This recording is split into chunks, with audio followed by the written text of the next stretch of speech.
What have you ever done for me? You took my dad from me. I was 16 years old when I found out that my dad had passed away. At 16, I would argue, is the most pivotal years where a boy needs his father. In the story of Joseph, what the enemy meant for evil, God turned for good. All things work for the good of those who love God and are called according to his purpose. Paul says, no, rejoice in your sufferings because it produces perseverance or endurance, and then character, and then hope. God is always and ultimately working something out behind the scenes.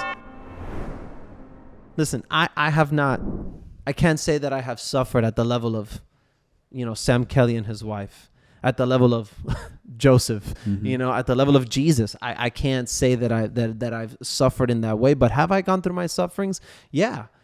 Listen, I was 16 years old when I found out that my dad had passed away. At 16, I would argue, is the most pivotal years where a boy needs his father. There's studies, or there's like people who say that, from newborn to like 9-10 years old, a boy needs his mother. Yeah. But from 10 on, that needs to be dads need to be present always. But from 10 on, it's the developmental years of boyhood, of manhood, of things that they learn from the father. I didn't get that.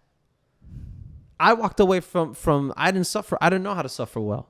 So I walked away from the Lord, blaming him and blaming the church. Like, what have you ever done for me? You took my dad from me. I walked away for 10 years, lived my life, did everything I did, and I was not satisfied with anything that I did. I partied, I drank, I was with whoever I wanted to be with. Doesn't matter. All of that ultimately led me back to the Lord.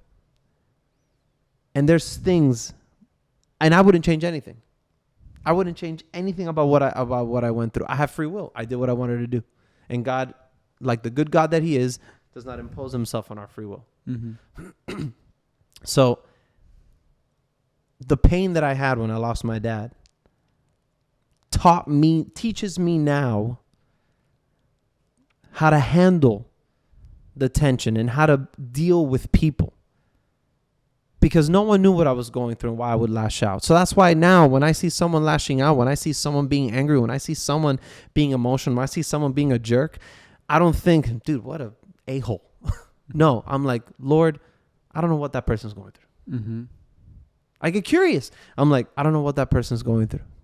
I don't know. I don't know why they're being that way. I don't know why they're lashing. Don't get me wrong. I'm not perfect. I fail. I will react to some people's reactions, and I will fail. And I have failed. And it'll probably happen again because I'm a human being. And I'm Cuban.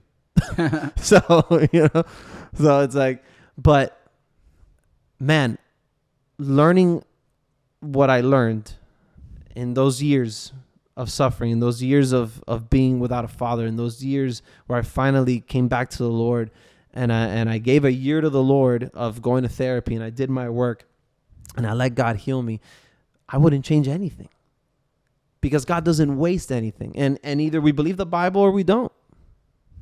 In the story of Joseph, what the enemy meant for evil, God turned for good. Those are Joseph's words. Yep. That's what he told his brothers.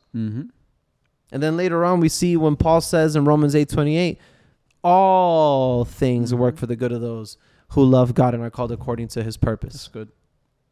All things, not just the good things, not just the blessed things, not just when you're riding a high. No, man.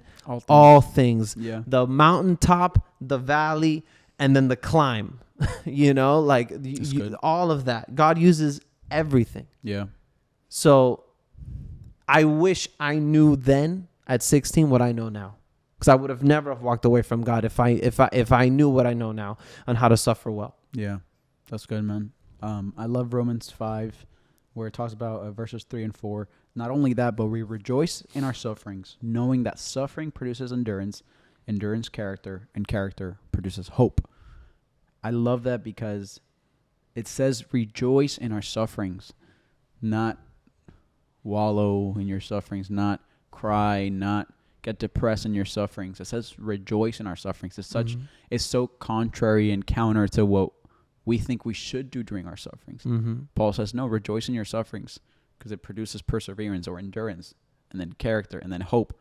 God is always and ultimately working something out behind the scenes, either for a greater purpose, a greater promise, or even in your heart or in your character. God is working some things in you, maybe out of you,